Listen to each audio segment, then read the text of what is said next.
another one of these goddamn videos. It's been a while, but well, I don't really got an excuse why. It's just no one wanted to do one. I don't know if we did this We needed a canon. break.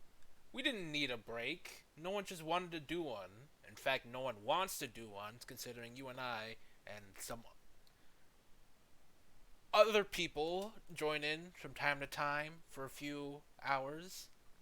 But apart from them, we consistently, let me just say, consistently do one of these videos. So, yeah.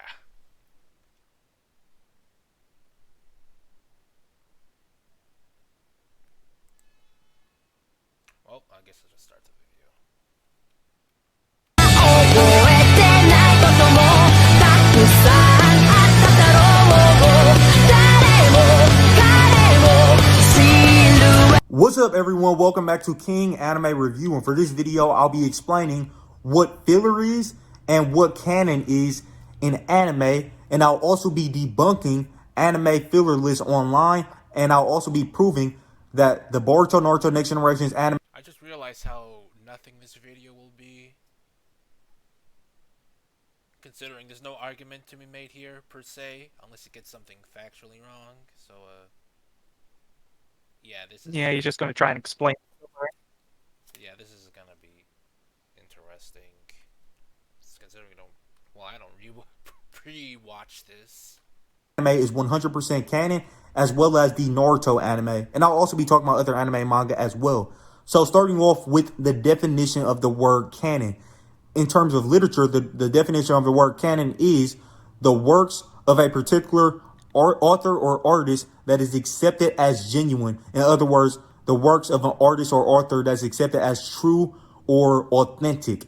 And that could apply to really any anime, because artists work on anime and their anime is You accepted really as have to genuine. show us what A lot genuine means?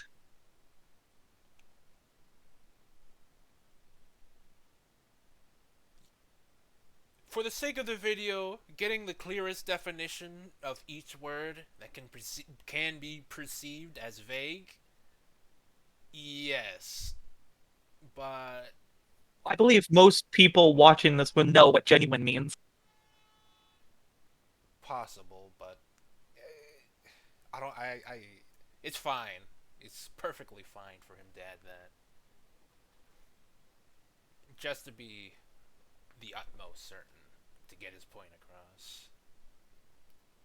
people accept it as a genuine product, even more so than the manga sometimes, because in certain video games they tend to use the things that are in the anime, and they prioritize the anime designs and the color palettes of the anime over the manga. Like, for example, in Storm 4, Naruto Shippuden Ultimate Ninja Storm 4, Naruto's Rasengan is blue most of the time, and that's because of the anime. In the anime, Naruto's Rasengan was blue, whereas in the manga, Naruto's Rasengan was orange. So that's an example of the anime being accepted as a genuine product. And yes, the anime is. Not exactly. You could just not use it. It's because most people seen the anime. He's like, That or the people who made it just wanted to use the blue design. Either way, it could still just be an ungenuine, a ungenuine, uh, dis degenuous, whatever, a not genuous, an ungenuine. Got this word. Not genuine. I'm gonna use that. Not genuine attempt to make a canon representation of Naruto by using the anime. It can be that as well. I took too long saying that. Accepted as true, and that's the case for many anime. A lot of anime is accepted as genuine or true. Now let's go on to the definition of the word filler. So the word filler, the definition of it is basically something that's just to fill space or time, something that's there just to fill space or time. And also, in terms of literature, filler basically means unnecessary things that happens in between important events, or unnecessary things that happens in between necessary things. So that could be just dialogue, or it could be a full chapter. So even manga could actually have filler. Like there could actually be filler in manga because there could be things that aren't that important to the plot happening in certain manga. And I think One Piece has a lot of that, where they have a lot of things that aren't really that important that happens in the plot. That's an example of bad pacing and just having a lot of unnecessary stuff in your manga, which One Piece tends to have a lot of. Perhaps, but if we're just going off of it continues the plot, we're gonna just gloss over if it makes a character, what makes a character, what they say, what they do, how they react, what's added. What's added for starters, because not all filler are the same. Because I gotta point at the what's it called, log town, with pretty much half a log town, because Oda wanted to add half of log town into the manga. I was about to say anime, but couldn't because of time, and so he added that into the anime. And I guess it should be fair to say that the stuff added in the anime is canon to the continuity. I was about to say manga, but I can just use the word continuity. So that's a iffy thing with filler, and that's just a few things, because if we're going with the nitty gritty, there's a lot of filler, and then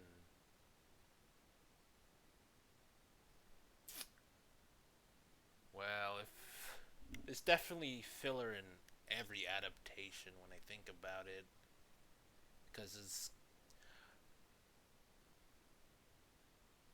hard to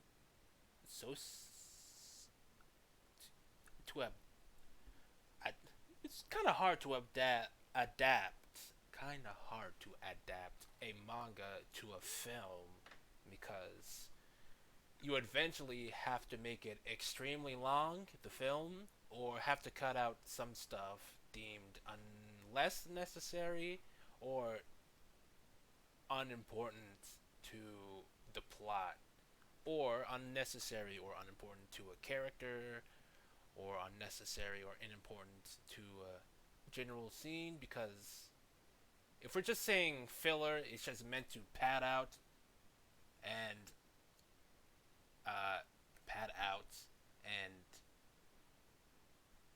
accelerate the time. No, slow down the time it gets to the plot stuff. Then we're kind of leaving out a lot of other things that make up a story if we're just saying plots in regards to filler.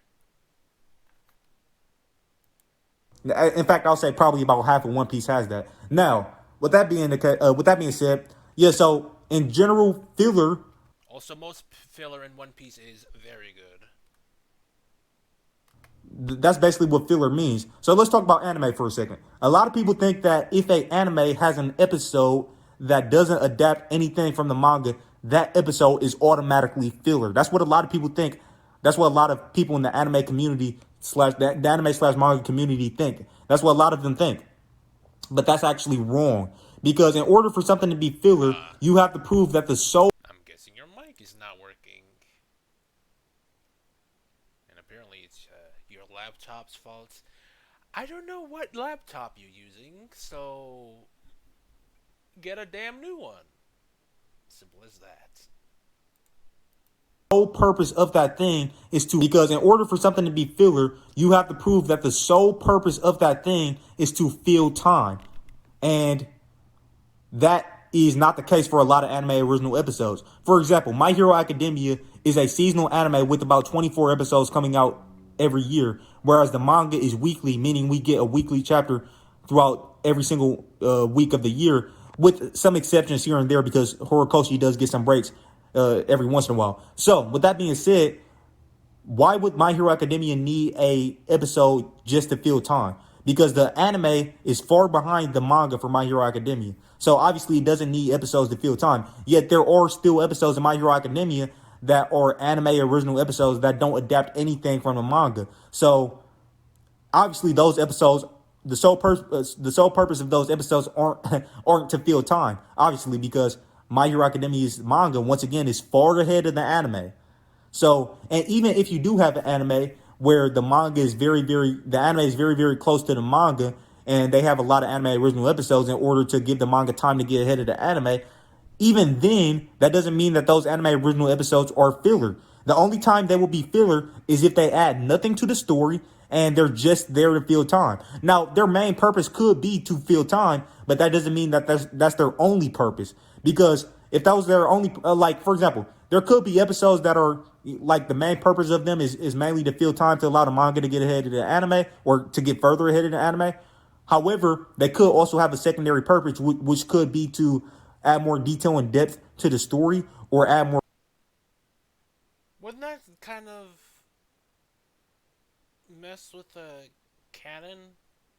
Unless, unless we're just going strictly filler, in which case, well, I guess I don't have to say anything. You're just going strictly filler, but I would have to say if this breaks the canon with the manga, or if the creators of the franchise do not like the filler, and so on and so forth. But if we're just going straight off the definition of filler, yeah, I guess, yeah, I'd agree. I agree.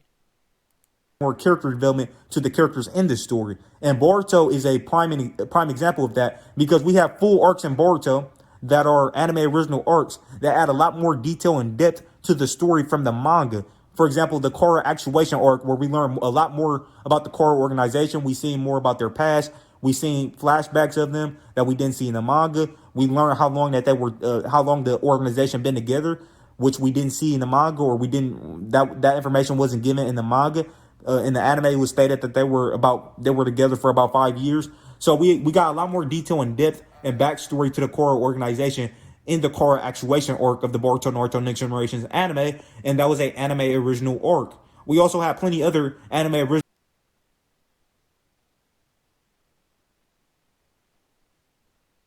Jeez, I don't know.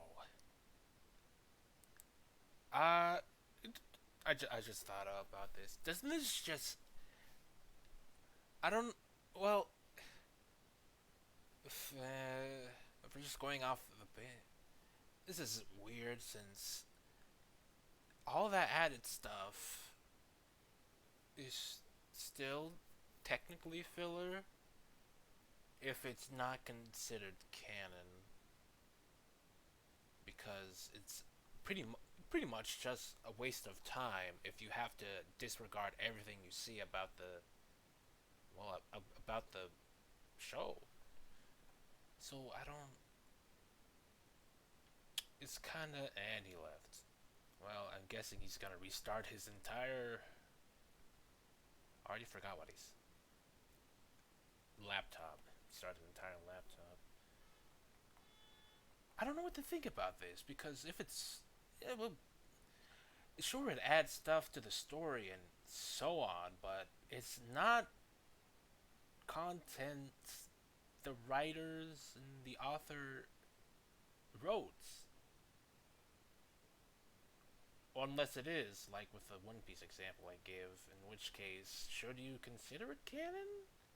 And therefore, not filler? Because effectively, it just wastes time from the actual story that has been told slash being adapted. So, is it's interesting. Cause because the anime is an adaptation, unless otherwise. And the from what he said, the Boruto anime is doing a very poor job at adapting the manga. So do we have to count all this stuff as filler, or is it just a proper continuation from proper proper proper additions to the story, to the canon, so we don't have to regard it as filler, because we gotta associate filler with canon, because yeah, it's. I'm going to look at that notification. Don't you worry. Original episodes in the Boruto anime, which did a great job at developing side characters. So, yeah, while that could be, allowing the anime to get, allowing the manga to get further ahead of the anime, that could be the main purpose of the anime original episodes, but that doesn't mean that that's their only purpose. Now, the only time that something should. All right, you're gonna have to quantify. Is it its only purpose? Because unless you know that it's only. God, English is weird. It's its only purpose, then you're going to have to bring up examples or say that it is or isn't, because unless otherwise, it's up in the air whether it actually is filler or is just added stuff, good or bad, because it has to be canon for it to be not filler. Or could be considered filler is if it literally adds nothing to the story. That's the only time something could be considered filler. So, with all of that being said, I'm going to get into debunking these anime filler lists online, and I strongly recommend never using any anime filler list online. He's going to go straight into if it adds to the plot. That is if this thumbnail I'm seeing is really true to his dialogue that he's going to say, unless he does not talk about One Piece or Bleach, in which case it's weird why you have this as your thumbnail.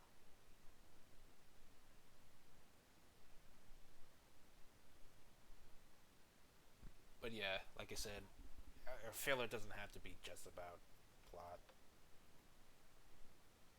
Unless I'm misinterpreting filler and using it to describe other stuff. Or I'm also just misinterpreting what story means. But, well, whatever. I'll just hear what he has to say and see. Because all of them are invalid and they're not credible at all for the most part. So, yeah. And by the way, I recommend personally, if you want to start watching an anime, I recommend watching the first episode of that anime. And if you don't like the first episode, chances are you're not going to like the anime in general. But if you really want to give the anime a chance, if you want to give it a bigger chance, then watch the first 5 episodes. If you don't like the first 5 episodes of that anime, then just drop the anime. I do not recommend this for something like a One Piece, because actually the first episode of One Piece is a decent representation of what's going to happen for, like, I don't know, the next 40 episodes. But past then, well, if you've watched the first 40 episodes, I at least presume you have some investment in the anime. But yeah, I have not seen Boruto or Bleach. You hear Meme Spice? Do you have anything to say? Or should you, like, check if your mic works? Or something?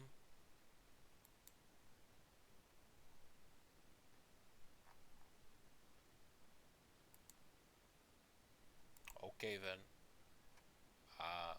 Right. That's what I recommend. I don't recommend skipping any episodes of any anime ever. I don't recommend doing that because you might be missing out on important details, and you're just not going to have the full context of the story. So, Also missing out on a covering Longland.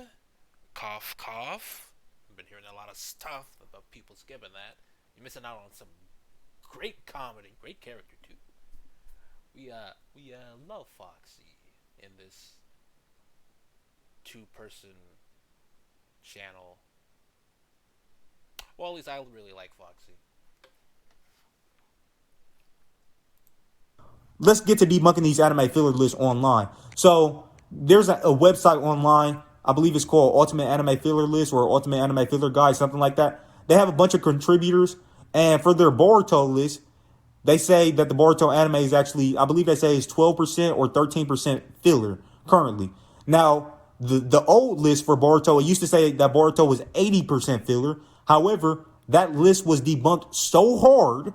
It seems like people debunked that list so hard that list, the contributors for that list, they had to make a separate list, and their list is not even deemed to be credible anymore. It's not really considered to be the credible list because their list has a distinction which says Boruto Naruto Next Generations manga only, whereas the new list is just called Boruto Naruto Next Generations. So seemingly that list is deemed as the actual credible list for Boruto, for the Boruto, filler, the so-called filler in Boruto. That seems to be the more accepted list on that website now.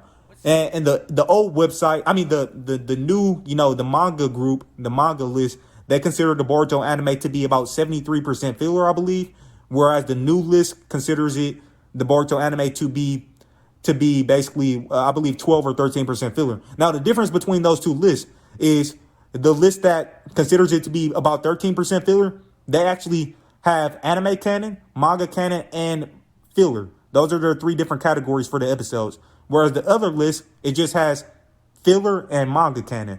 Or it just has filler and canon. That's the only separation. So, anyways, both of those lists are wrong. And the reason why they're wrong, and this is very easy to debunk, I literally just looked through the list and I was easily able to debunk it. So, after the Mujina Bandits arc, there was about 6 episodes of anime original episodes that didn't adapt anything from the manga after the Mujina Bandits arc. One of those episodes was about Sarada learning medical ninjutsu. One of those episodes was about Himawari. One of those episodes was about Chocho. And one of those episodes was about Mitsuki. Now, the episode that was about Mitsuki was actually considered to be anime canon by this list. But the episodes, all of those other episodes was considered to be filler. Now, that literally makes no sense because all of those episodes are anime original episodes that didn't adapt anything from the manga. So how is the Mitsuki episode considered to be canon, anime canon, and all the other episodes are considered to be filler? That proves that list is... You must be saying, well, hopefully it's saying it's just a continuity that resets after the end of the episode.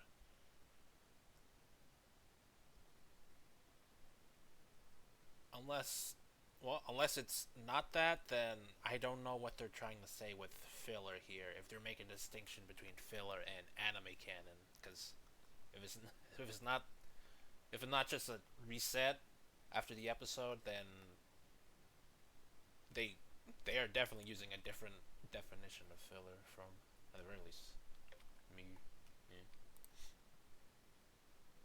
Oh, now he's restarting his laptop. Not credible at all. That proves that the contributors on that list are just very, very biased. They consider any episode that has a character that they like or that's about a character that they like to be canon, while any other episode that doesn't have a character or that isn't about a character that they like, they consider those episodes to be filler if it's not in the manga, if it doesn't adapt anything from the manga.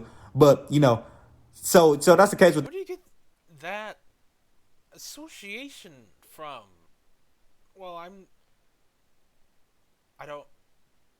okay, I haven't seen this, but based on what I'm seeing, that can't be the case, right?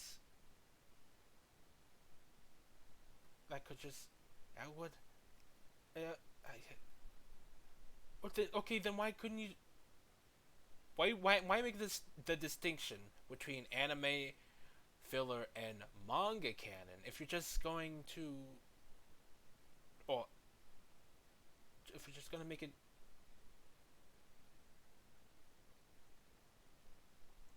it can still work. But if this is true from what King anime reviewer is saying, then that's just pretty bad.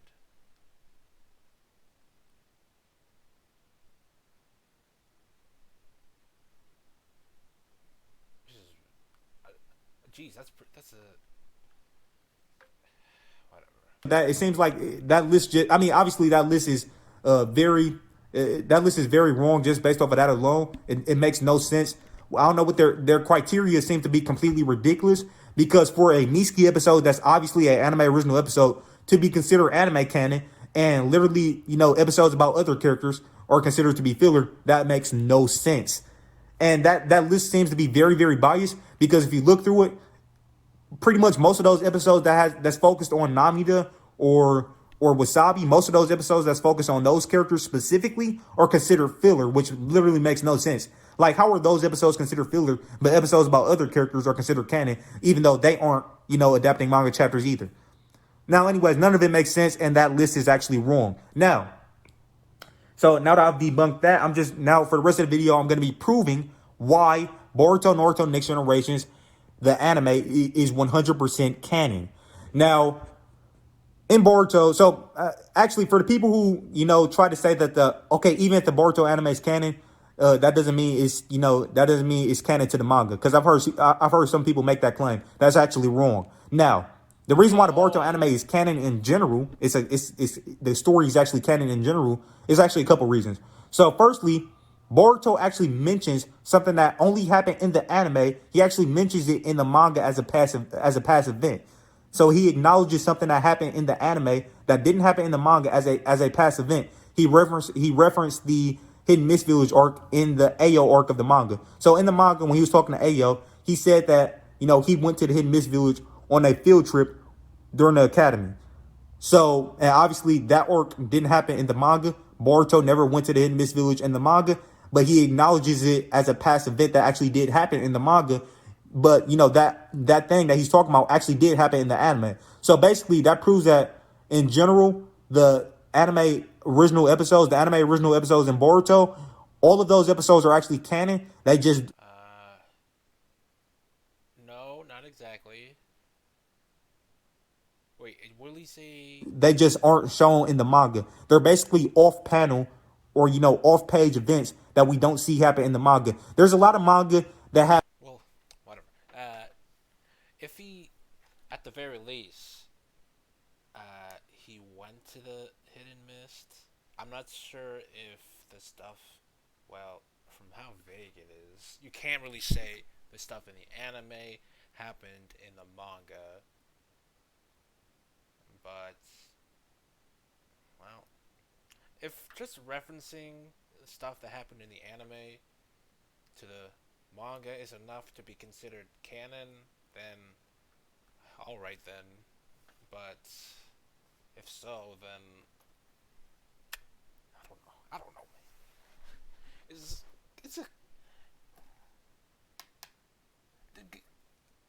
Is all of it in the anime canon in the manga? That's what I'm trying to say. And if so, how can you say everything is canon to the manga? Because, well, there's still a chance that stuff from the manga will get retconned. Stuff in the manga that was added in the anime could get retconned. And do you call that a retcon, or because we didn't see it in the manga, it's the actual canon? So, I guess this is really a hypothetical, but hopefully it's some sort of valid argument. Because I'm not sure I would call that all canon, especially if you don't see it.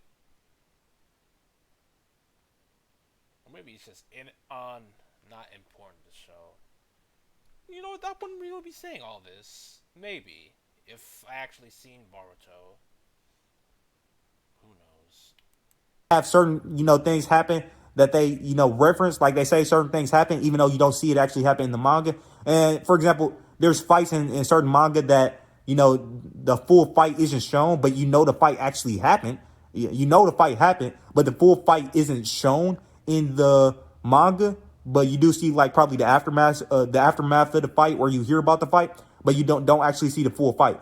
That's exactly the same case as the anime original episodes in Boruto. They're basically all of those episodes are canon. You just don't see them happen in the manga, but they are actually canon in general. And Well, I already explained how this could not work, but whatever. that's actually proven by the fact that Boruto actually referenced one of those anime original arcs. Now, that same arc that Boruto referenced, the Hidden Mist Village arc, in that same arc, Sarada fought a lady, I believe her name was Bhutan or Bunta or something like that. Sarada fought a lady named, Sarada fought a lady from that village, the Hidden Mist Village. And she said that Raiga was actually killed by Naruto. So she actually referenced something that happened in the original Naruto anime, which a lot of people consider to be filler. And yes, apparently Raiga was in the Naruto manga, even though it took him, I believe he was in chapter 668 of the Naruto manga, but that was after, he was in the anime. So he was in the anime first. And then Kishimoto added him into the manga later, but he only shown I think he only showed him in one page or whatever. I think he just showed him in one page. But in general, the events that happened in the Curry of Life episodes, the Curry of Life arc that, Rock Lee and Naruto and Neji was fighting Raiga, those events. Yeah, this really isn't much of an episode or video. Not much of a video. But anyways, like I said, if you can just pull some things from the anime, but if the creator said that all the stuff in the anime is canon, then alright. But at best, I can just say thing happened because thing got said. Because I wouldn't, this is me, I wouldn't say the entire thing is canon unless specifically said. It may happen, but I can't say every detail is exactly canon to the manga. Specifically because it wasn't shown in the manga. But until the author says, the creator says, I can't be too certain. Because then we'll be entering retcons, and retcons are not exactly a good thing. Not inherently a bad thing, but retcons can really break the story. I.e. Dragon Ball with the sensu beans. And that's pretty much all I got in terms of retcon, because I don't really got a lot of retcons in my brain library. Never happened in the original Naruto manga, and they were never shown in the original Naruto manga. However, those events did happen in the original Naruto anime, and those events happened in those episodes after Sasuke went to train with Orochimaru. People say after Sasuke defeated Naruto in the Final Valley and he went to train with Orochimaru, people say after that, every single episode of the Naruto anime after that, all of those 80 episodes are filler. That's what people claim, but that's actually wrong. It's actually proven to be factually wrong by Bunta's statement that she said about her father, because obviously she referenced an event that happened in the Naruto anime that was previously, considered to be filler by a lot of people, and some people still consider it to be filler, even though it's actually proven to be canon. Now, obviously, I did say Raiga, apparently he was in the manga, but that event where he fought Naruto and stuff like that, that wasn't in the manga at all. So obviously that proves that all of that stuff that happened in the anime is actually canon. In the original Naruto anime, every single episode of the original Naruto anime is actually canon. And that's proven by the whole thing with Raiga. Now, I'm pretty sure Naruto didn't actually kill Raiga, like Bunta said. She said Naruto killed Raiga. That she could have just heard about the fact that Naruto fought Raiga, and she could have assumed that Naruto. She could have came to that assumption that Naruto killed Raiga, because obviously Naruto, I believe it was Naruto, Neji, and Rock Lee, they all fought Raiga right before Raiga died. So she probably thought that Naruto killed Raiga because of that. But anyways, yeah, so that's the case with that. And that proves that the Boruto, so basically everything I just said proves that the original, and obviously Boruto Naruto Next Generation is the manga, is, the canonical continuation of the original Naruto manga. So obviously that's canon.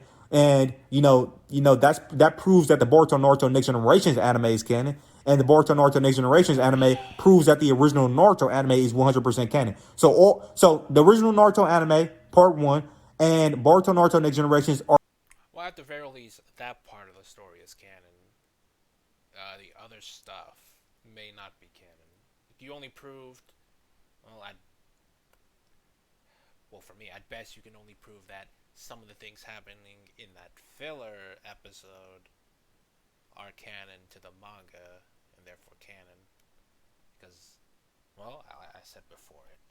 But what about the other stuff? Unless you can say they got a reference, or the creator said that the stuff in the anime is canon, you can essentially only say that the stuff being mentioned is canon in the manga. Not all the stuff added in the anime is canon, or not filler. both 100% canon. Now, Oh, not to mention contradictions to what happened, for what could happen in the manga to the anime, and vice versa.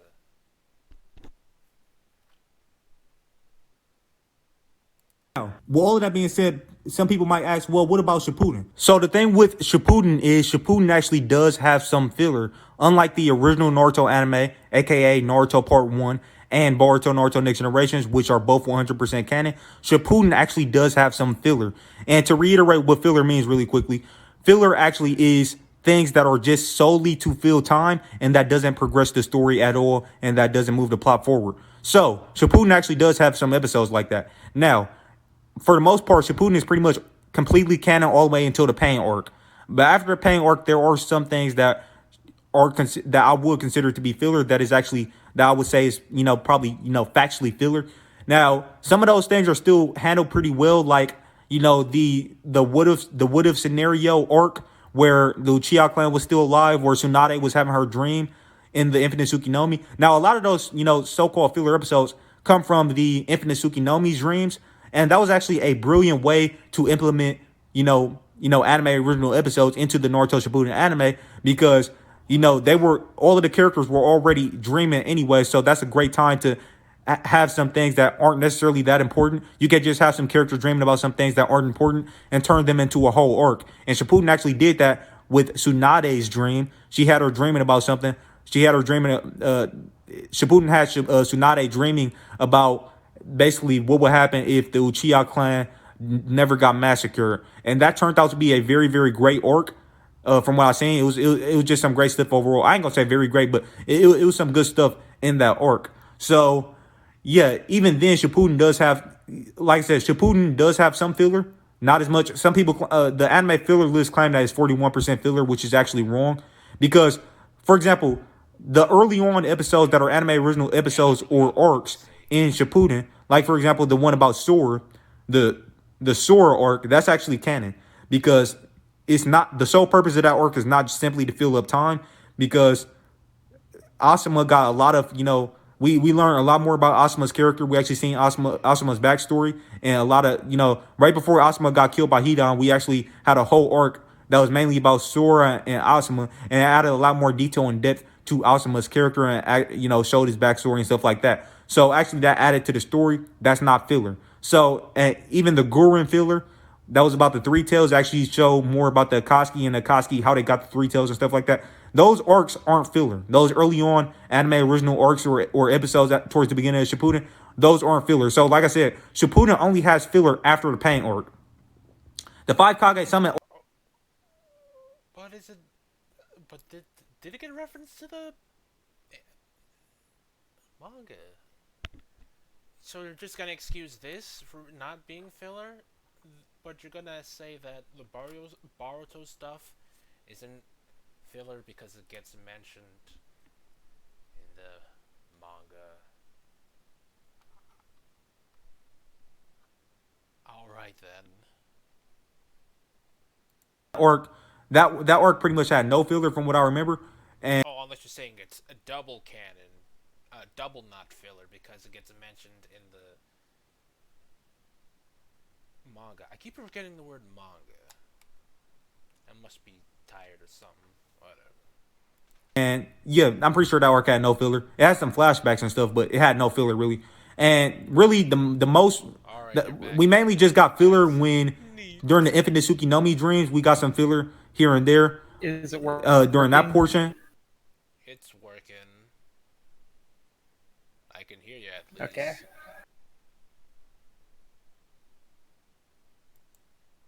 Of the story, and then also in the war arc we Yeah, this has been a nothing episode. It's been a nothing burger. Well, apart from me trying to make the distinction. Surprised? No, it's fries. Just the burger. Since I'm trying to equate filler to canon, and this guy said that Boruto had no.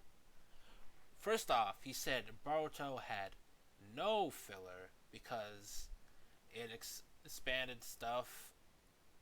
It expanded the plots of the story, and it also got referenced in the manga. I'm saying that you can't really say that unless the creator said that the stuff in the anime is all the stuff, specifically all the stuff in the anime is canon to the manga. Because I'm trying to say that if that's so, then what about stuff that happens in the anime that's retconned in the manga?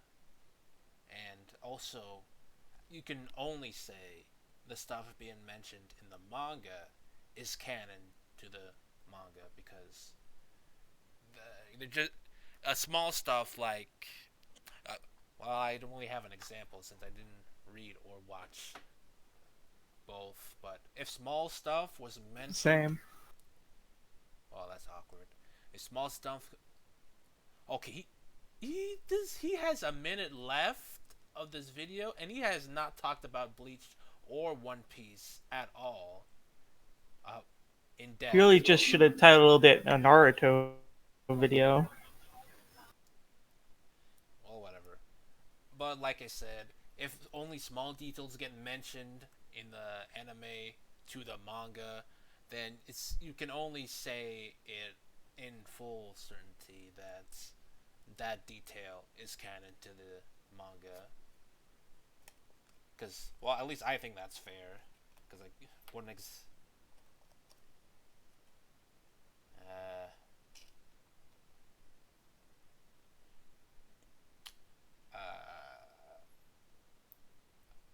Like, for some reason, this is the first thing that comes to mind.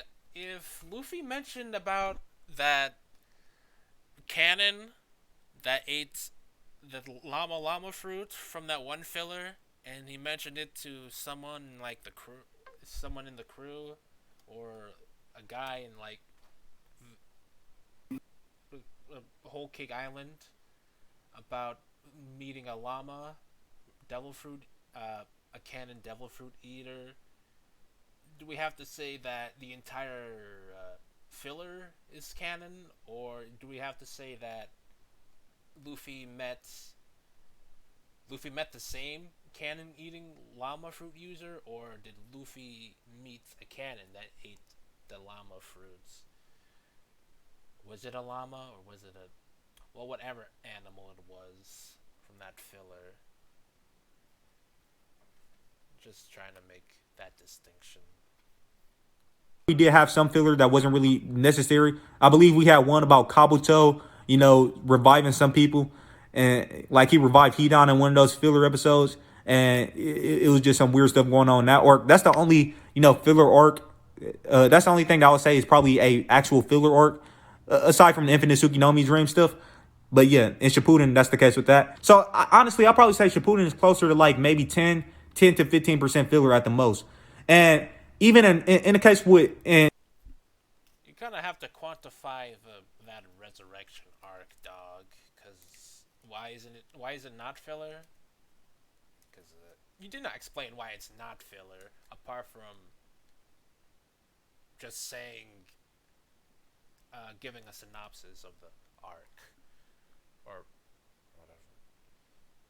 in general, none of that stuff is really bad. Aside from it's a couple of episodes that I don't like, but for the most part, it's pretty.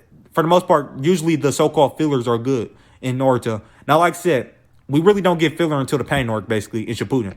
Now, with all of that being said, yeah, that's everything I have to say for this video. If you guys like the video, please drop a like. If you're new to the channel, please consider subscribing and click. I'm pretty confident I explained my stuff, but I would have explained it at least a bit better if it was One Piece in the discussion. So apart from that, yeah, there was still pretty much a nothing burger. Or at least, at the very least, that video's out of the way. On to the next part of the list, I guess.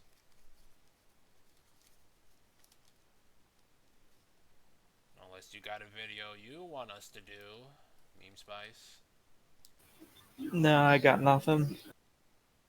Alright. Freaking Yumesuki. Bum ass.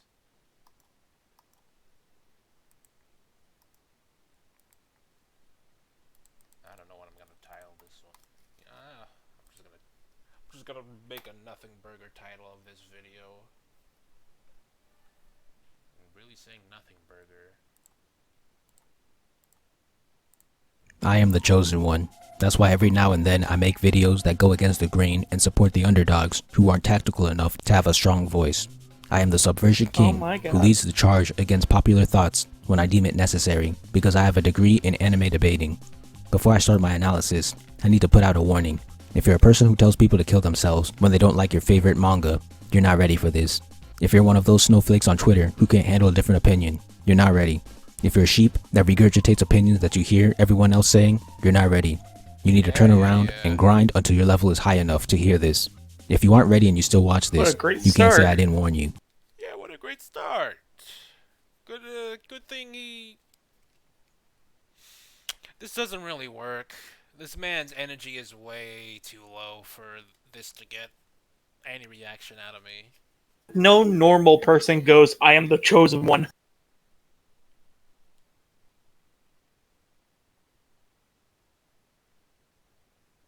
I was trying to refute that, but yes, I do agree. Yeah, come on, guy, boost up that energy. You're trying to exaggerate, right? So, words alone don't really convey the exaggeration. Yeah, that's the word.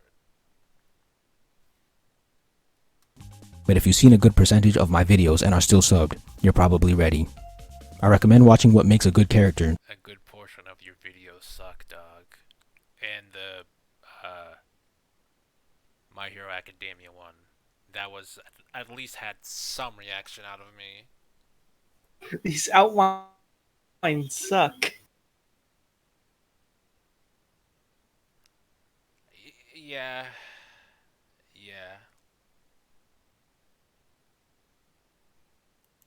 And Sakura is a good character before probably ready. I recommend watching what makes a good character, and Sakura is a good character before watching this. Female characters in shonen battle manga. I think we watched that. I'm not gonna go find out if we did, but I'm pretty sure we watched that. At least what makes a good character. Are not perfect, but they're not terrible either. Before I go into this, I do want to make it clear that the top level of men are definitely treated and written better than the top level of women in shonen manga. My main point is that the top women are not treated badly or problematic, especially when you compare them to mid-level men. I don't know about that. You're gonna have to quantify what top level means. Because unless well-written, unfortunately, in this world and or this day and age, actual quality gets brushed.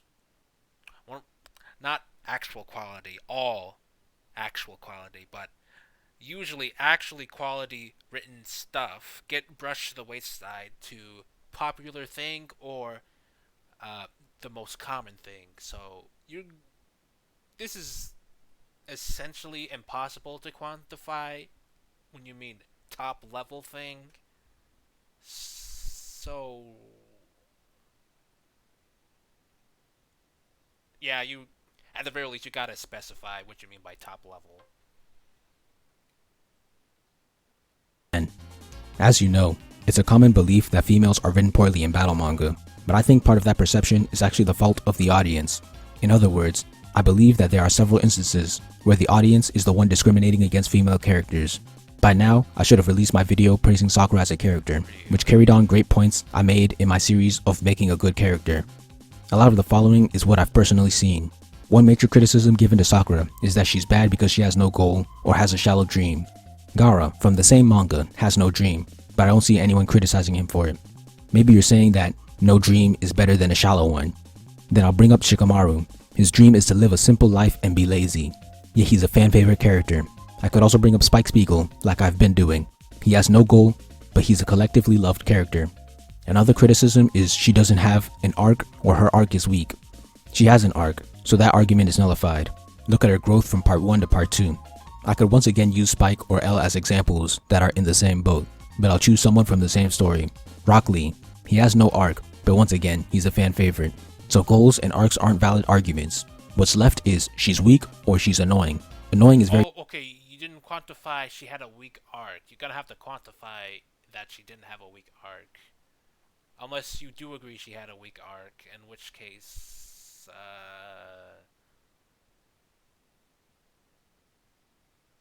very subjective, and weak is something that I'll tackle later.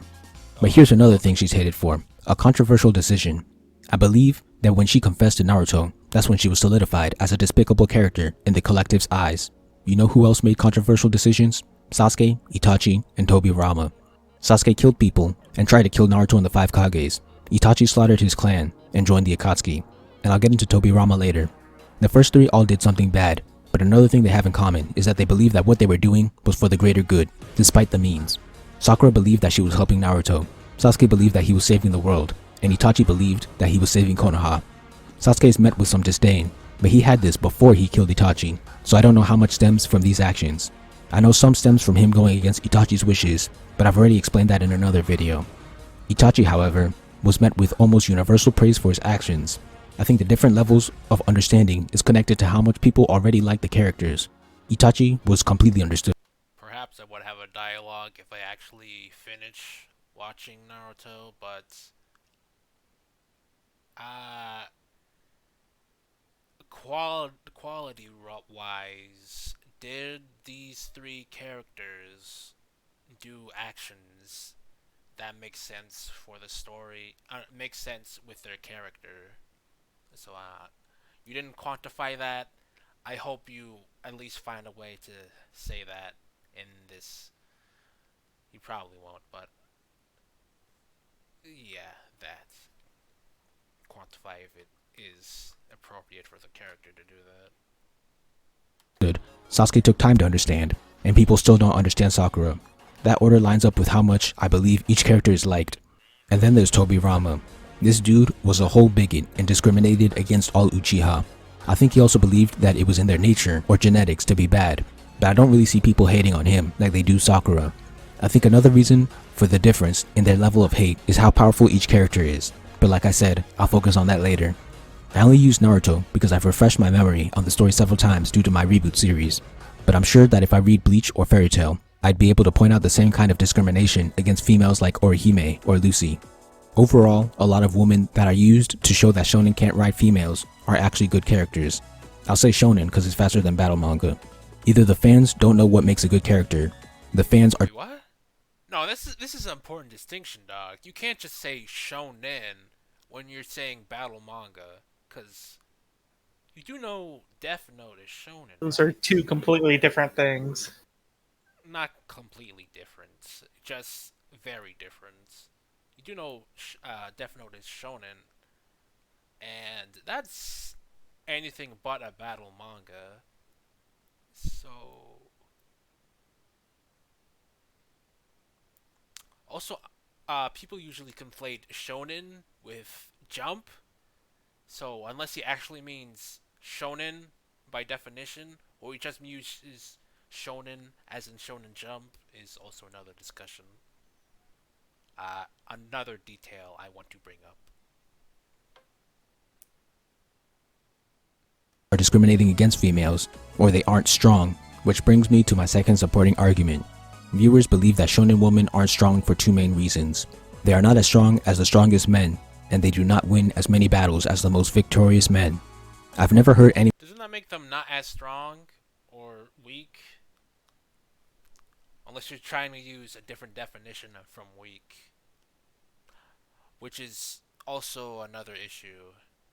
Because people have different definitions of strong.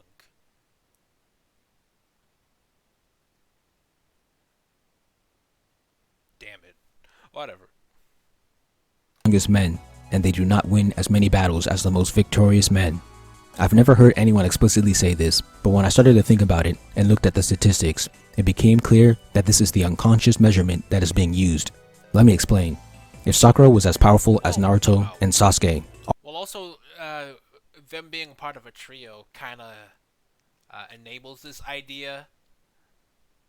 I don't know how.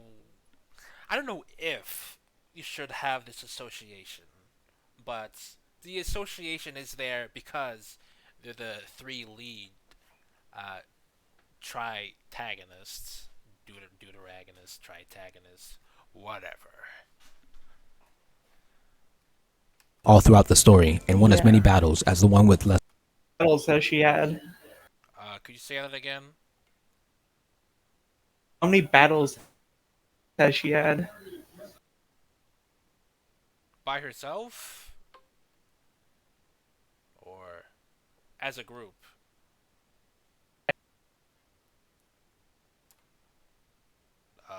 You're gonna have to say that one again. If I'm thinking like maybe she doesn't have enough, like a lot of battles compared to Naruto and Sasuke.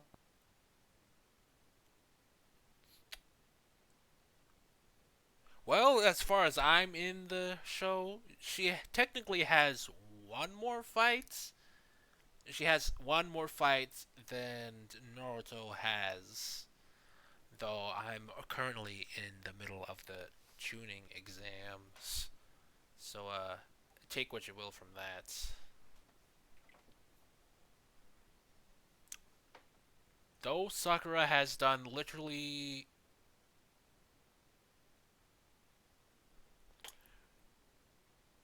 nothing.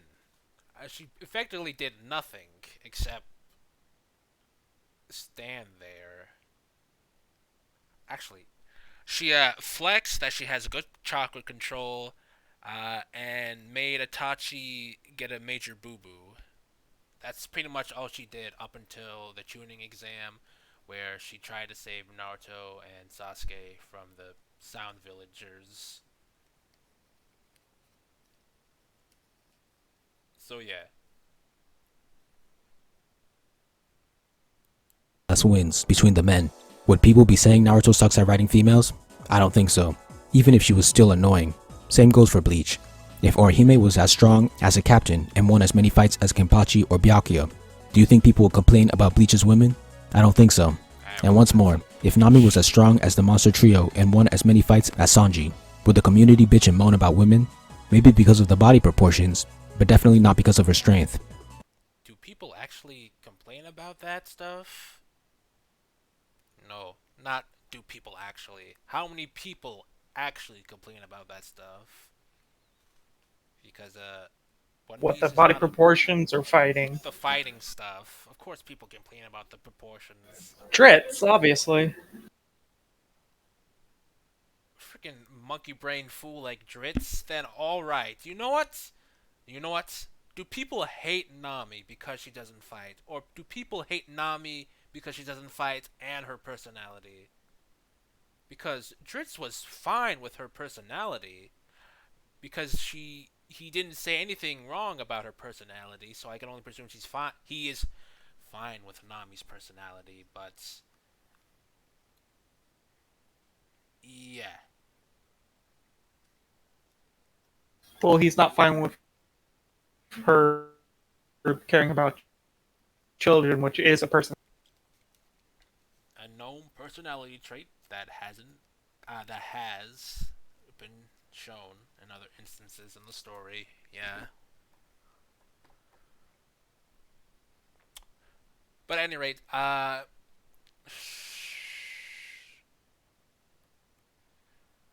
I can't say Yumi Suki is wrong about the stuff he is currently saying when he brought up the Nami example specifically, but people also have to take into account what they actually do and their actual personality when talking about the character. So, yeah, I guess for people like Dritz, he definitely has a leg to stand on. Hoorah.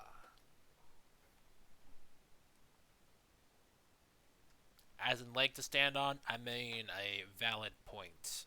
He makes a valid point. But both of these are horrible ways to judge a character and have holes in their arguments when you look deeper. This is an atrocious argument because you are basically amounting how well a character is written to the amount of fights they win. How does that make sense? It doesn't. In my video, I did say that the actions in the plot can increase a character's I mean, it depends on the story, but for at the very least, these stories that you show up, okay, for specifically One Piece, no, it is very unfair and illogical. Quality, but fights would rank low on the quality of actions. Like I said in my Sakura video, when a character makes difficult decisions, it reveals more about who they truly are. I believe those kinds of actions elevate a character's quality. Fights are just icing on the cake. Let me give you some examples. Which one made Naruto a better character? Beating the pains in a fight, or choosing to forgive Nagato? What about Byakuya? Beating Arrancars in battle, or choosing to protect his sister after Ichigo helped him change his mind? Cool Naruto art. He mentioned Bleach. I don't see no reason not to just show Bleach up for a moment after he just... Well, currently he did say a Bleach moment. Naruto could be showing us the panels. It's fine. What about Luffy? Beating Lucci, or choosing to fight the government in order to save Robin? I rest my case. Now I'll be doing math. I'm only looking at the big three, but a lot of what I will say can apply to other manga like Fairy Tail or Hero Academia. I'll be attacking the argument that women are not as powerful as men. The argument is very sly. Whenever it's made, you can see that the true issue is that the most powerful women are not as powerful as the most powerful men. Women are never compared to others that would harm their argument. This is usually the case in Naruto. If you put Sakura and Hinata next to Naruto or Sasuke, they are definitely inferior. But if you put Sakura next to Kakashi, her sensei, Sai, her teammate, or anyone from Konoha 11, she'll look extremely competent, but that's never done because it would hurt their argument. If you put Hinata next to Shino or Kiba, her teammates, she'd be around the same level as Shino and definitely above Kiba. Tsunade is weaker than the other two Sannin, but when you compare her to the rest of the Kages that fought Madara, she was taking the lead due to her power. Nami and Robin are definitely weaker than most of the Straw Hats. There's no counter there. Orihime isn't even a fighter, but people always... Up until Jinbei, I would say Robin is more weaker. Top 4.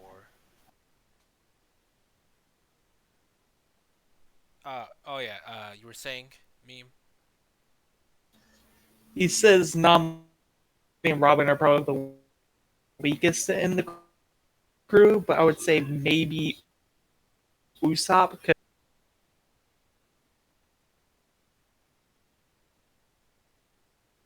Could you restart that when you said except Usopp because...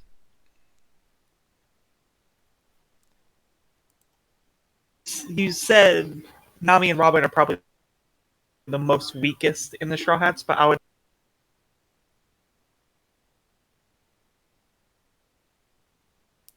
Yeah, your mic cuts out every time you bring up Usopp. Whatever, just continue. Oh, well, whatever. Kages that fought Madara, she was taking the lead due to her power. Nami and Robin are definitely weaker than most of the Straw Hats. There's no counter there. Orihime isn't even a fighter, but people always want to measure her strength as an argument. The fact that she doesn't fight after the intro of the Arrancar arc and plays the role of a shield and healer in the final battle, shows that she became the protector of the team and retired as an attacker. By the end of the story, Rukia is arguably stronger than Uryu and Chad, Ichigo's human allies, but you'll rarely hear that point because she's weaker than Ichigo and Renji. Nami is around the same level as Usopp and Chopper without Monster Point. Robin is around the same level as Frankie or Brook, but because neither of them are on the same level as the Monster Trio, is problematic. If I were to make tiers, I'd have top, mid, and low. It's true that women rarely enter the top tier, but I'll get into that later. My main issue right now is that fans would have you believe that women are in the low tier, which is not true when you look at the statistics. Now for win ratios. An underlying argument when these characters are called weak is that they do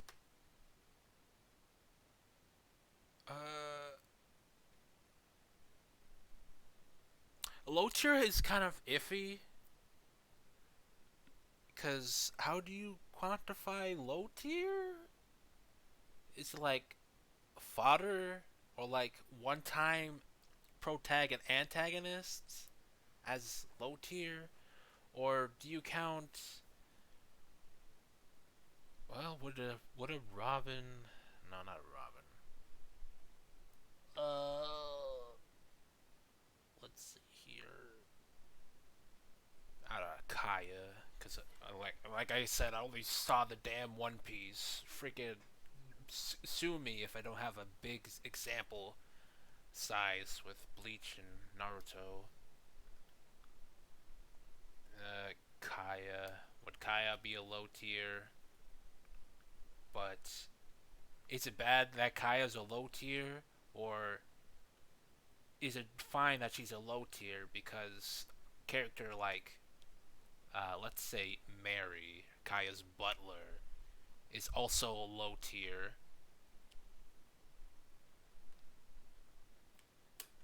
Is it fine that a lot of female and male characters are in low tier, or is it fine that there's a similar number of female and male characters in low tier, maybe even mid tier, but top tier is somewhat an issue? Or you're trying to say something else, or trying to say that men are also in low tier as well as women?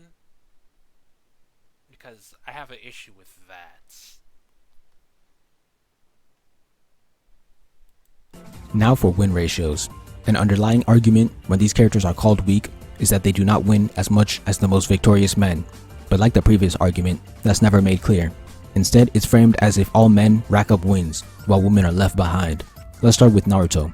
Sakura doesn't have as many wins as Naruto or Sasuke, but she does perform better than most men. Let's look at the stats for mid-tier characters. Sakura would have lost to Team Dozu, she tied against Ino, she beat Sasori with Chio, and she worked together to beat Kaguya. That would be 2 wins, 1 tie, 1 loss. Kakashi was actually captured by Zabuza at first, but after being freed, he beat him. I'll count that as a tie. He beats Zabuza, loses to Itachi, is saved against Kakuya, beat him, loss. And she worked together to beat Kaguya. That would be 2 wins, 1 tie, 1 loss.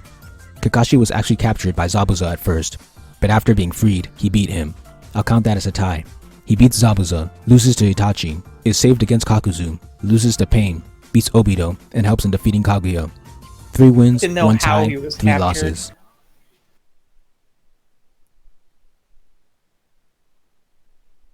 You mean, I forgot his name. You just said his name. She was actually captured by Zabuza at first, but after being freed, he beat him. I'll count that as a tie. He beats Zabuza, loses to Itachi, is saved against Kakuzu, loses to Pain, beats Obito, and helps in defeating Kaguya. 3 wins, 1 tie, 3 losses. Sai has no solo fights to speak of, but he helps bring down Deidara. That's 1 win. Shikamaru beat Kin, lost to Tamari, would have lost to Tayuya, and beat Hidan. 2 wins, 2 losses. Lee was beating Sasuke, lost to Gaara, and would have lost to Kimimaro. That's 1 win and 2 losses. Neji beat Hinata, lost to Naruto, and beat Kidomaru. 2 wins, 1 loss. Choji lost to Dozu, beat Jirobo, and was losing to Kakuzu. 1 win, 2 losses. Kiba lost to Naruto, and would have lost to Sakon and Ukon. 2 losses. Shino beat Zaku and Kankuro. 2 wins. Hinata lost to Neji and Pain. 2 losses. Jiraiya tied with Itachi and Kisame, won against Orochimaru, and lost against Pain. 1 win, 1 tie, 1 loss. Orochimaru beat Naruto, tied with Sasuke, beat Hiruzen, lost to Jiraiya and Tsunade, I get the picture and lost to already. Sasuke. 2 wins, 1 tie, 2 losses. Tsunade won against Also, we gotta equate number of wins to number of losses because, wait, number of fights. Oh, what am I saying? The number of fights. Alright, I get the idea, dog. Stop there. I decided to use soccer rules when counting the points. A win is +3, a loss is -3, and a tie is +1. Here are the scores. Shino has 6, Sakura has 4, Sai and Neji have 3, Kakashi, Jiraiya, and Orochimaru have 1, Shikamaru and Tsunade have 0, Lee and Choji have -3, Kiba and Hinata have -6. So if we're gonna judge women by how many fights they win or lose, and what the ratio is, we can do the same with men. Notice how Shikamaru, a respected character in the community, scored a 0, and Lee, another respected character, scored a -3. So how can these characters get so much respect if they lose as often or more often than they win? It's because they're men. When it comes to men in battle manga, It's not a fully that.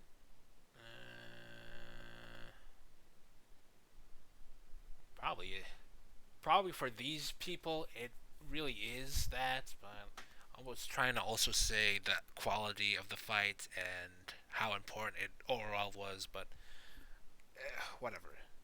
I'm not these people, so I can't really say if I disagree with they don't fight and therefore they suck crowd, but whatever. the community actually cares about how well written they are, which is how it should be. But when it comes to women, it's about how many fights you win. I have acknowledged that Sakura is disliked for being annoying as well, but neither of those can be pinned as bad female writing because A, she's well written despite this, and B, there are more examples of successfully written women in Naruto, like Hinata or Tsunade. Let me quickly throw the Sand siblings into the mix. Gaara beats Lee, loses to Sasuke, loses to Naruto, beats Kimimaro, loses to Deidara, and loses to Madara. That's -6 points, beats Tsuru points. Meanwhile Gaara, has the lowest of the men, are the strongest character in count.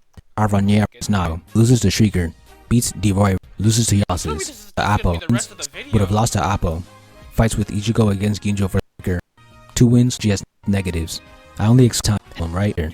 Having only one the same amount and Black Mirror strongly beat the film. A top tier character is sitting deep within the negatives. So I just showed how the opposition truly rates women in battle manga and exposed the holes in their arguments. I've also countered the entire premise of this argument in between, but just to reiterate, judging the quality of a character based on their win ratio is nonsense. Here's my conclusion.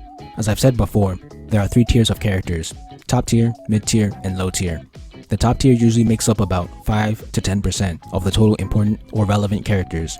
In shonen, most men and women are placed in the mid tier. The only difference is that it's rare for a woman to reach the top tier, like I said before. There are more men in the top tier, mid tier, and low tier, so the argument of the women are always weaker than the men doesn't add up. If the amount of women in the top tier was the complaining community's issue, I wouldn't be making this video. But I also want to add some context to this. One of the reasons that there are significantly more men in the top tier is because there are significantly more male characters in general. Based on the 3-man cells makeup, a rough estimation for Naruto would say that women make up 25% of the important character population. For Bleach, since there are 2 female captains out of the 13, look at that, guys. Look at Sasuke's fucking forehead.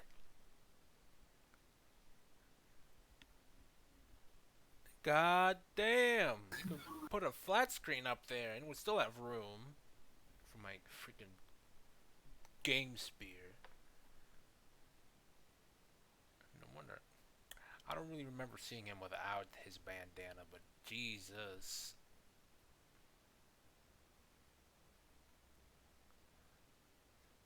Oh, that's about it. It's less shiny than this. Less shiny than...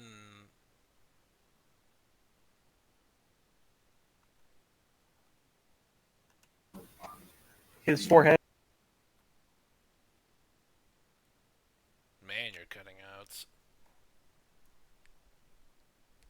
% of the important character population.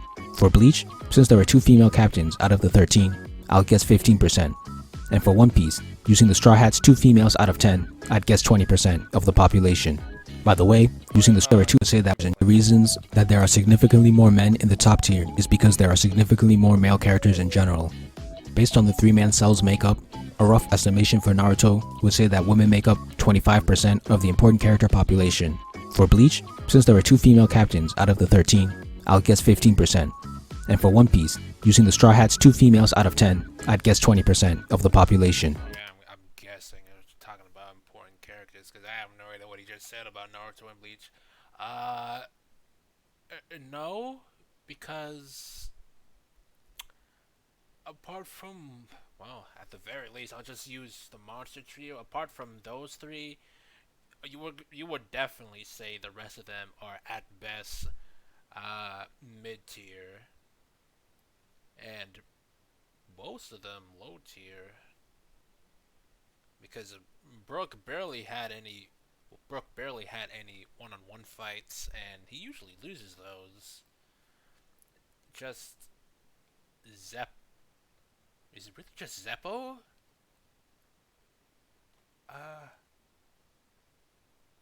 He beat up some guys and a number in Wano, but that's about it. He beat Zeppo, Fishman Island, and that's about it. Frankie didn't have a one-on-one fight. He used General Frankie. Whatever, if we're just going by pure numbers of the Straw Hats, you would essentially call most of them low tier. But yeah, this is a very bad way to use this tier system if we're just using by the main characters.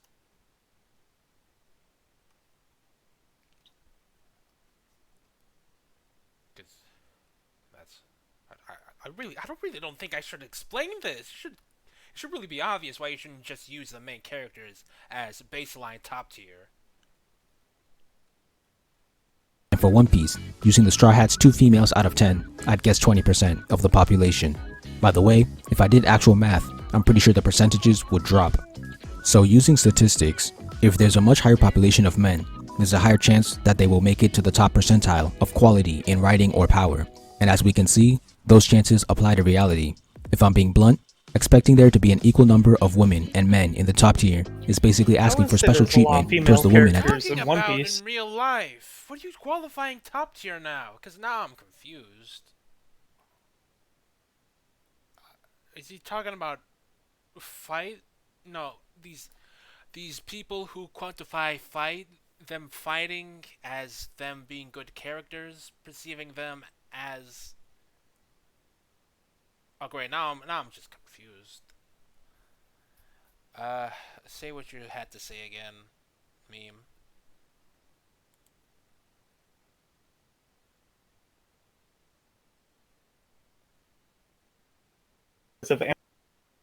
Great, you're lagging.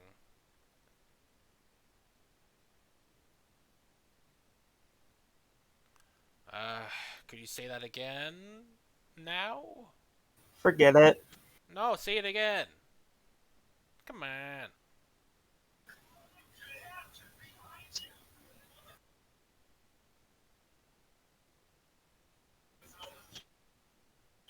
Say One Piece has more female characters because of Amazon.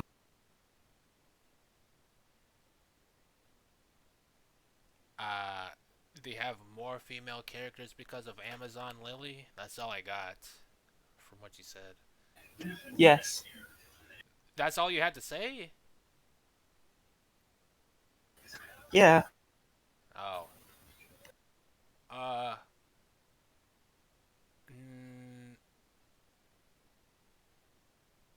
you're not wrong. But I don't know how much they would amp up the percentile in this. I don't know what he's trying to say now, actually. Because he lost me. I guess I'm going back.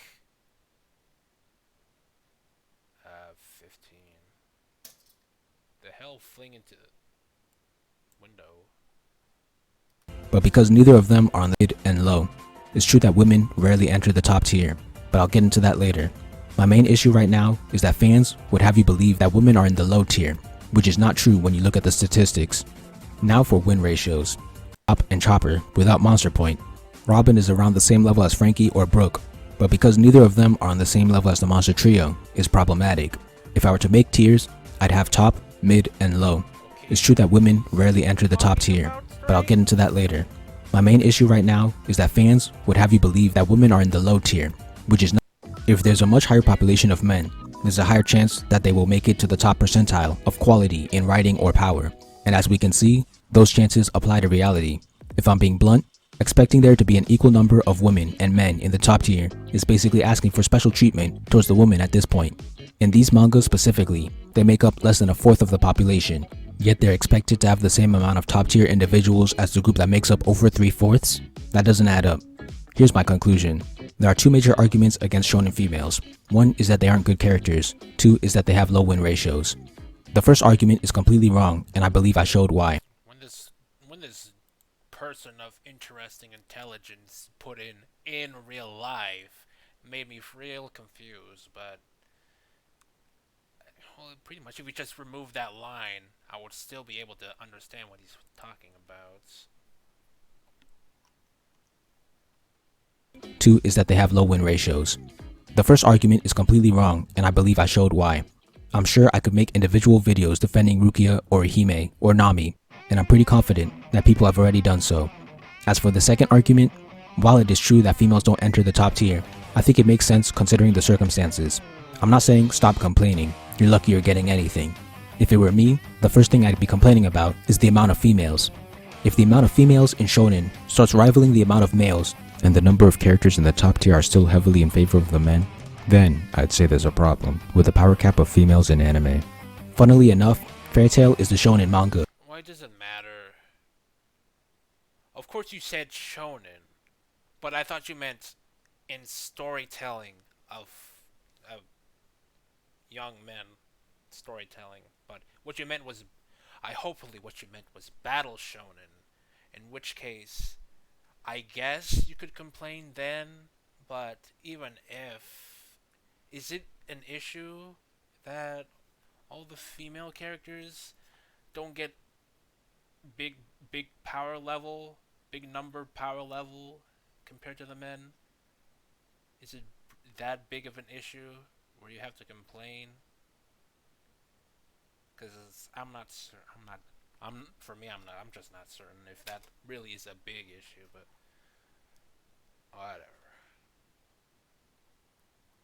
It's about the story writing as well as the, I guess, actual power.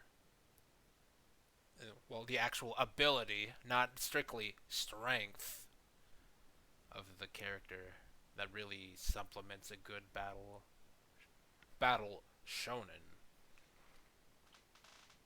Problem with the power cap of females in anime. Funnily enough, Fairy Tail is the shonen manga that I'd say has a close to even split between the genders. Yeah, also, what if there's a power cap? What if there is a power cap between female and male characters? Like, ingrained in the story, in the power system. Would that make it bad? Or would that make it bad, or what? Because a baseline power cap doesn't exactly mean there's an issue. Because it's not how strong you fight, it's not how strong your power level is, it's how well you fight. It's a mix of both, but I'm leaning more into how well you fight rather than pure power. And of course that depends on the battle manga, but now I'm just talking about the qualities of battle manga right now, and that's another discussion. And there are actually women in the top tier, like Urza and Mirjane, or several of the female antagonists. But a potential counter-argument to the top tier imbalances is that IRL sports are unbalanced like this too, which is true, but that's another argument for another time. Overall, having most to all women in mid-tier is not battle manga failing its female characters or writing terrible or garbage women, especially when you take into account the percentage of women in the stories. People in the community try to treat this like the problem goes deep when it really doesn't. In conclusion, Battle Shonen have well-written female characters. Shonen didn't fail its female characters. You did. Shonen doesn't have a female problem. You have a problem with the way you grade characters. Uno reverse card, bitch. Jesus, that last line. Thank you for watching. Please like, comment. Alright, man. And then a thank you for watching.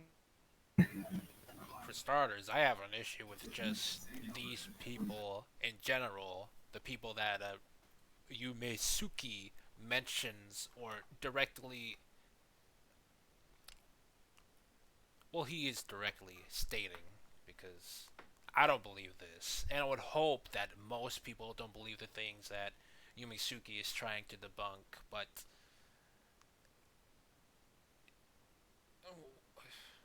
well, at the very least, he just put it in words, the issues. Put into words the reasoning on why these people don't like these female characters. So, yeah, that was kind of... That wasn't really a video, because it was pretty much... Well, apart from that last part of the video, I don't have any issues of what he said. All of it is just... hopefully I wasn't over-analyzing, but... Let's just say I was over-analyzing some of his dialogue choices.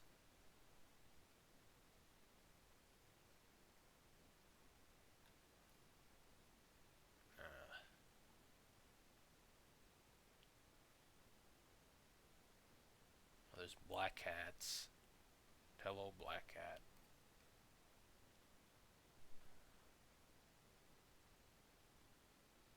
I guess that's the video. Not very eventful, so that's about it. That's all I got. Is synopsis. Sorry about my mic messing up. It's fine. It's not. It's not your issue. It's a me issue, I guess. I guess I'll do the moist critical clip thingy.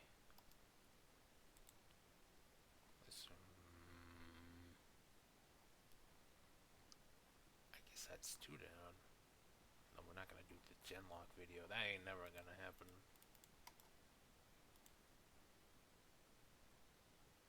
HCA Florida Healthcare. We show up for Decent select. Well, not decent per se, because the first one, I had nothing really to say, other than I just hate quantifying. And the other video was just him saying that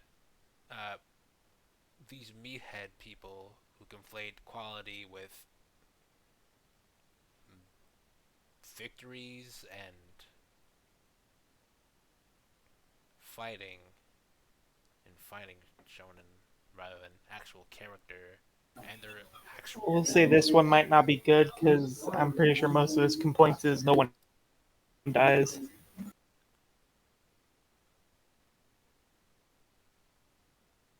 That's neat.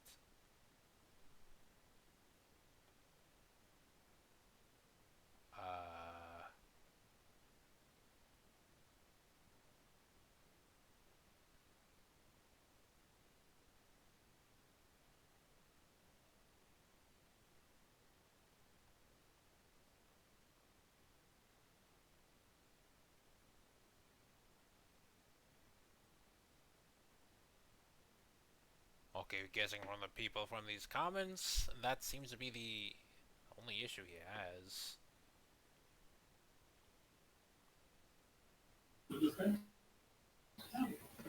Yeah, because I watched through it.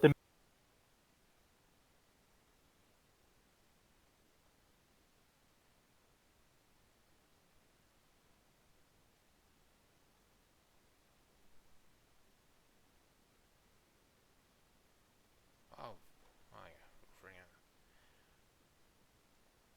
Oh, whatever then.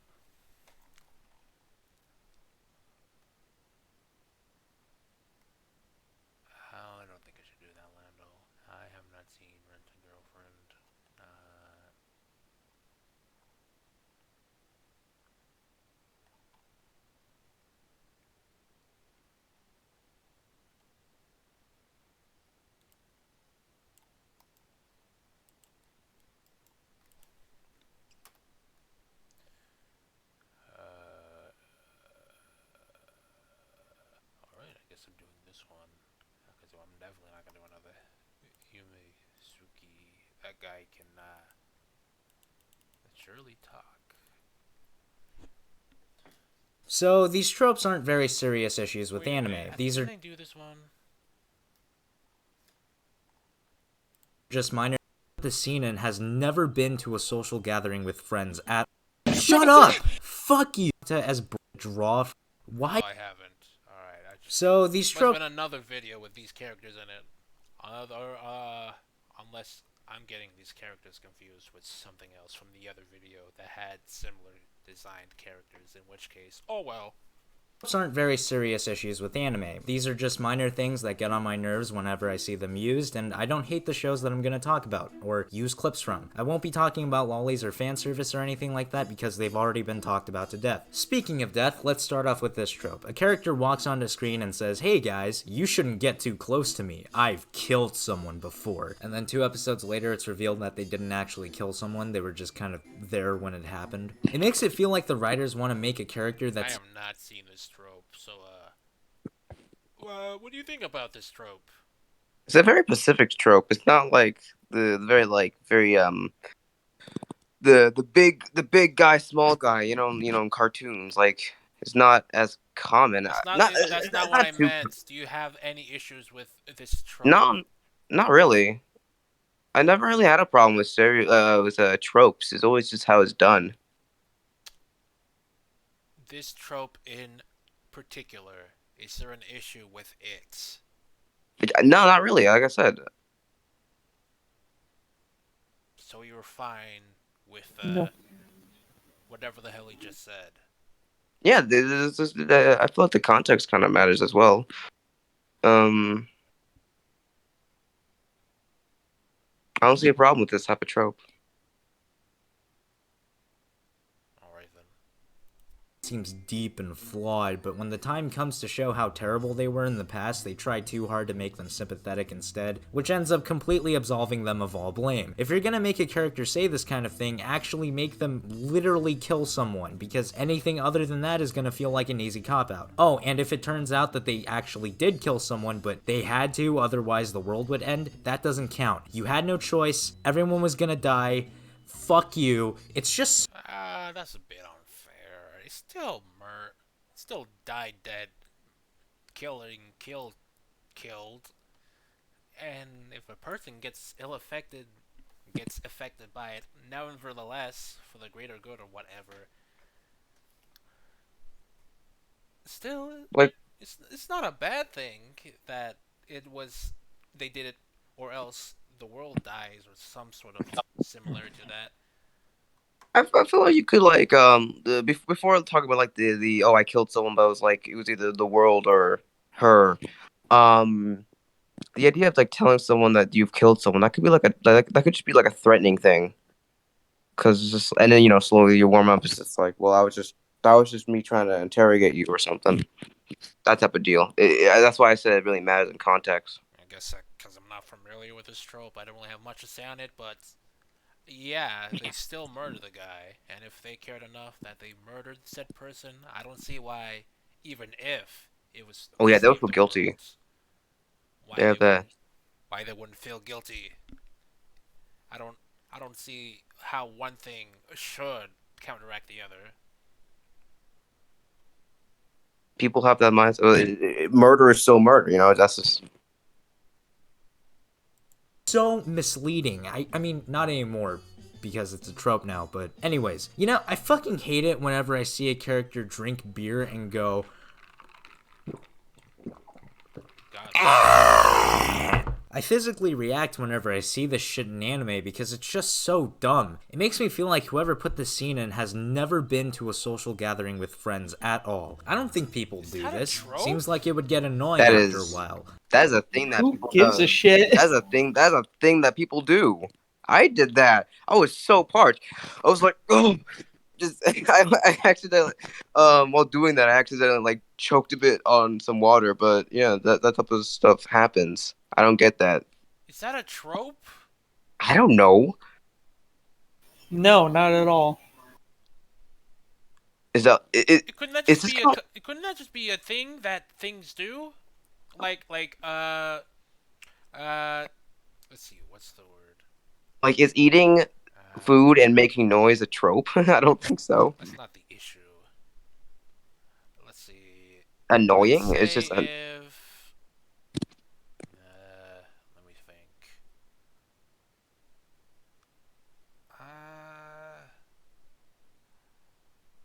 No. No.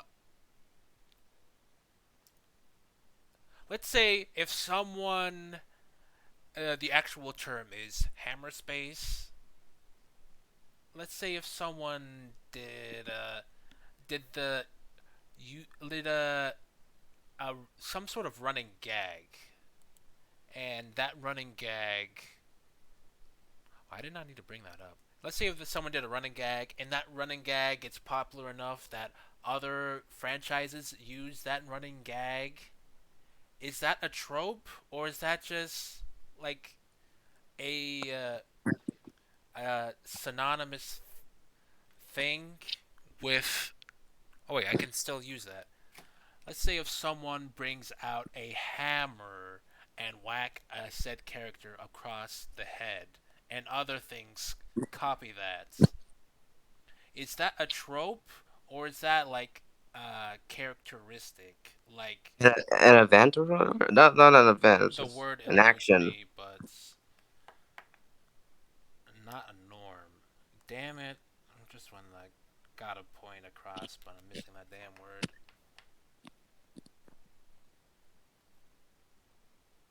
Not a characteristic. Well, I already got the message, so I'm not gonna finish this sentence, even though I don't know how to finish it.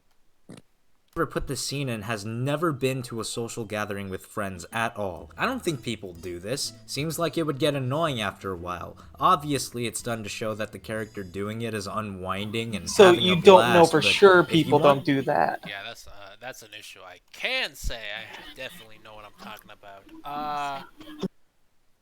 You're nitpicking about something that you don't know actually happens. I don't want to say it, but yeah, this is very, very picky of them to That's say this. extremely nitpicky. I guess it's just like, the word nitpicky is like very. If it's used poorly, it can be super annoying to be told. But yeah, this is very, very picky. I don't even. He doesn't even know if it's a real thing or not, so I don't. Which is it is. First of all, it is. It is. At all. I don't think people do this. Seems like it would get annoying after a while. Obviously, it's done to show that the character doing it is unwinding and having a blast, but if you want to make it seem like they're having a great time, then actually make the scene fun and interesting. If I went to a bar with someone and they actually did this shit, I'd have to rethink my life choices and possibly end my friendship with that person. They could have developed the cure to cancer.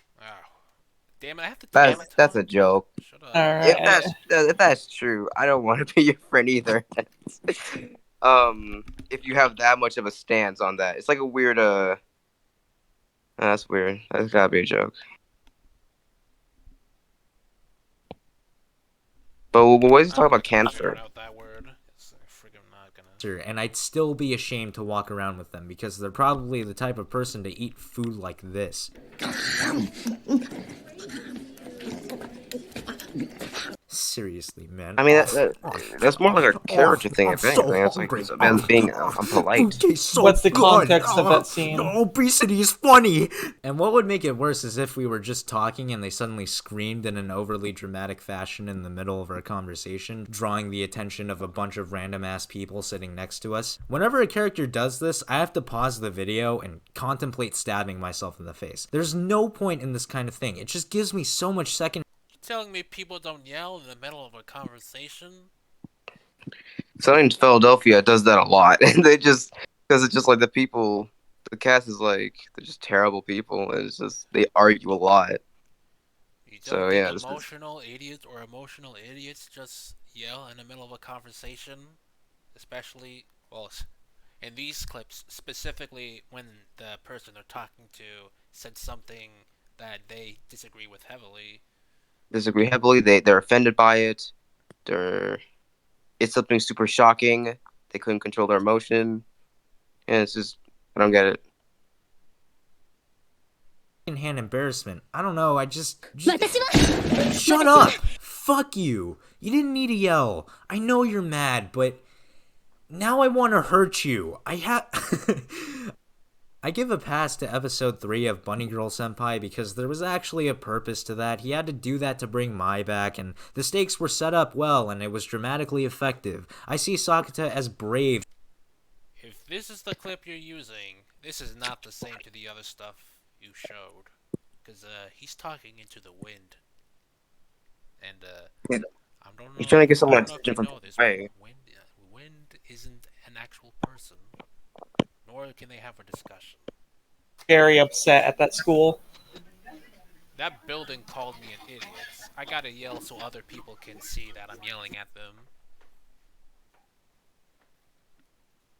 Because there was actually a purpose behind what he did. But 9 times out of 10, it's just some asshole yelling for no fucking reason. Achoo. Oh, I sneezed. I wonder if it's because someone's talking about me. No and way. That's the joke. This is so lazy. That's get it. Not a trope. That's like a mythology in Japan, I'm pretty sure. It's a gag, not a trope. It's kind of like that joke where it's just like, I sense someone is insulting me or something. You know that type of deal? Look this up. It's like a running gag. Or, like he said, it's an idiom. That's the fucking word I was looking for. Jesus, well, I'm on the tip of my tongue for like half the time I was looking at this damn video. It's an idiom.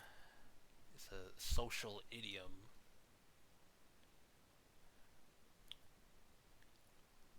Also, I meant the thing about the gasping after taking a big gulp of an alcoholic beverage is also an idiom. Anime idiom. It's like a theme, but it has no thematic purpose whatsoever. Unless otherwise. I hope I'm using idiom right. But shut up. It's old and it's often a waste of time. Look at this. Have you ever thought about how many frames animators have to draw for these stupid jokes that don't add anything to the plot or anything really? This obviously isn't the case, but what if this is the reason why these poor guys end up having to sleep under their desks and work overtime? Wouldn't that I would say the real reason that does that is like if you do like a Sakuga moment, you know, where like they just do crazy animation moments. I feel like that one's way more tiring. It's a joke, dog. I know. Serious. To sleep under their desks and work overtime. Wouldn't that be fucking terrible? Nothing of value would be lost if we got rid of all of these jokes, so why even put them in? You know what other form of comedy I hate? Screaming. It feels like anime writers and mangakas think that there's only one way to make people laugh, and that's by having the characters yell at the top of their lungs. It's not funny. I know that this trope is talked about a lot, but it really isn't said enough. It's not very effective most of the time it's used, and because of how grating the characters' voices can be, it turns what's meant to be funny into, at best, a really annoying nuisance, and at worst, a terrible diversion from a much more interesting aspect of the show. It's also really lazy. Like, imagine you're watching a video like this one and the YouTuber just suddenly goes, I don't laugh. I don't laugh. Like, just, isn't that funny? I have the inverse relationship. Not very funny. It's not a trope, dog. It's more like a comedy. I mean, YouTubers do that as well. It's very common. And then if we're going there, then the fuck does a trope mean? It's like something that can be used a lot. It's like a character thing, like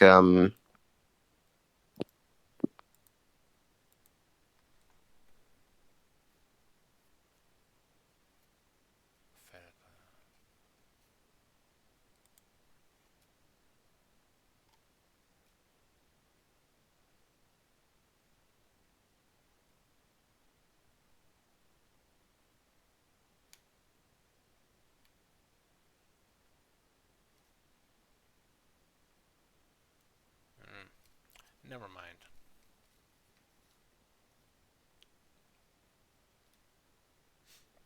I guess that is a trope.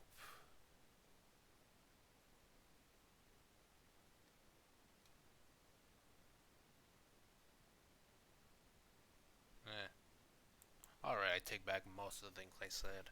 Up The, the Nani stuff. I guess the what's the word? The sneezing.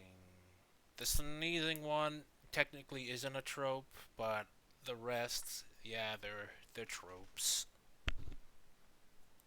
With this next one, but it has the same kind of energy. It's I hate just that a one show Mr. that tries to make you Pantluson. cry by using a girl with a fatal illness who dies at energy. I hate that. Isn't that funny? I have the inverse relationship with this next one, but it has the same kind of energy. I hate that one show that tries to make you cry by using a girl with a fatal illness who dies at the end. Or that other one with the girl who has a fatal illness and dies.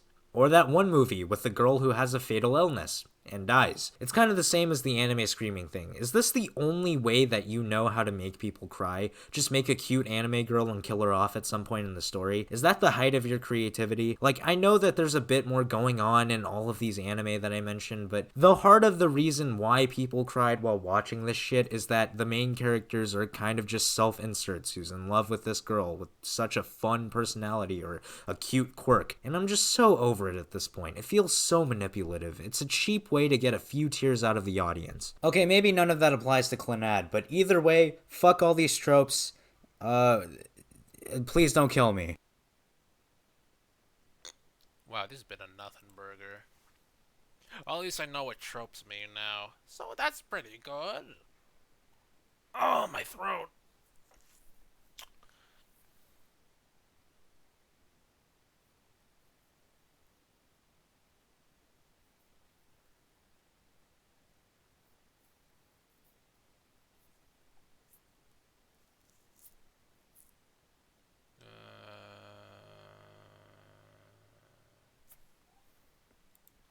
Freaking, I'm not happy with how this turned out.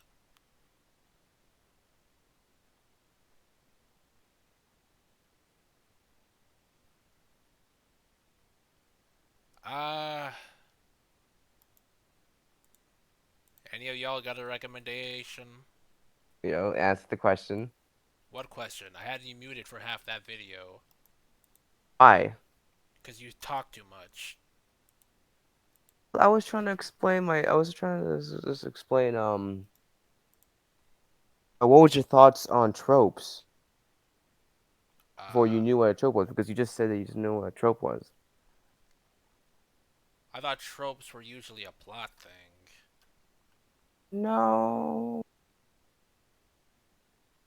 Speaking of death, let's start off with not this really trope. A it. character walks onto screen and says, "Hey, Well, I thought it was specifically a plot thing. So, yeah, no. It can apply to characters.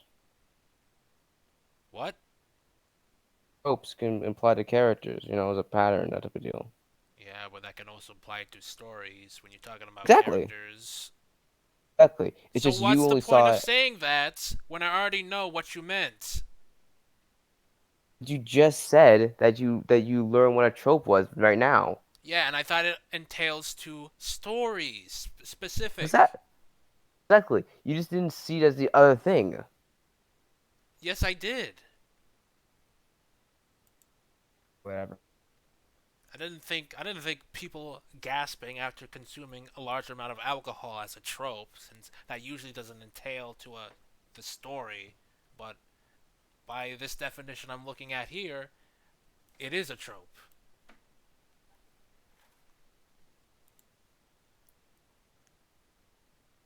Really a bit weird. The first thing when I think about like tropes is like, I don't know, like the old wise man like versus just some absurd stuff like everybody sneezing about something, like some Japanese mythical thing, right? Meme.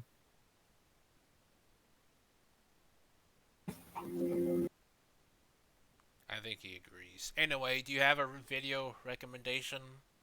Because apparently I want to keep this train going. It's on. What's YouTube? What? YouTube. Just scroll down for a bit. Maybe you get some things.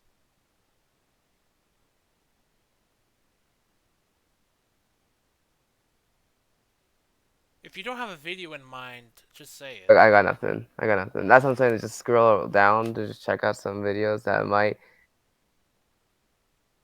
try.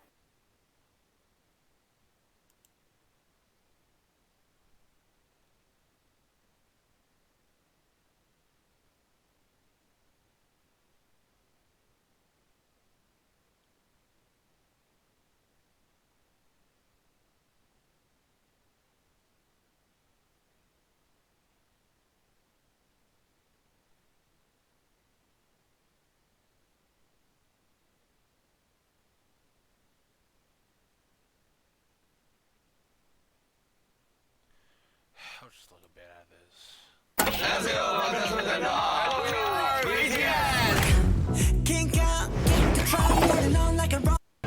Please, no gang signs. No, throw it up. I'm kidding. Yeah.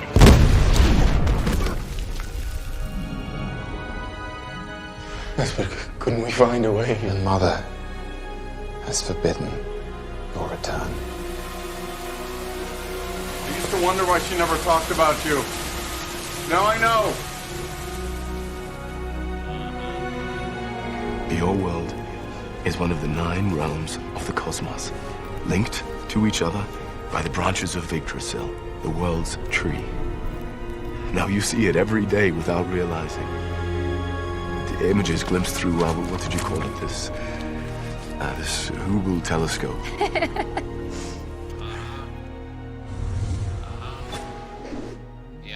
Remember to watch episode 2 of Interstellar Ranger Commence, Browntable's original animated series, now airing on the channel. This video is sponsored by GlassesUSA.com.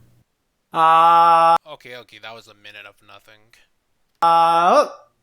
How's it going? Welcome back to Uncommentary, a place where I talk about whatever I want to talk about, and you can't stop me. So recently someone made a tweet about Thor, and I had to respond in kind. There are fans of this movie, I am one of them, and I think it's great. I think it's a very solid movie, and I made a whole thread. Once I did that, someone suggested I make a video on the beauty of Marvel's first phase, Phase 1. And of course, because I'm always looking for video ideas, I decided to do it.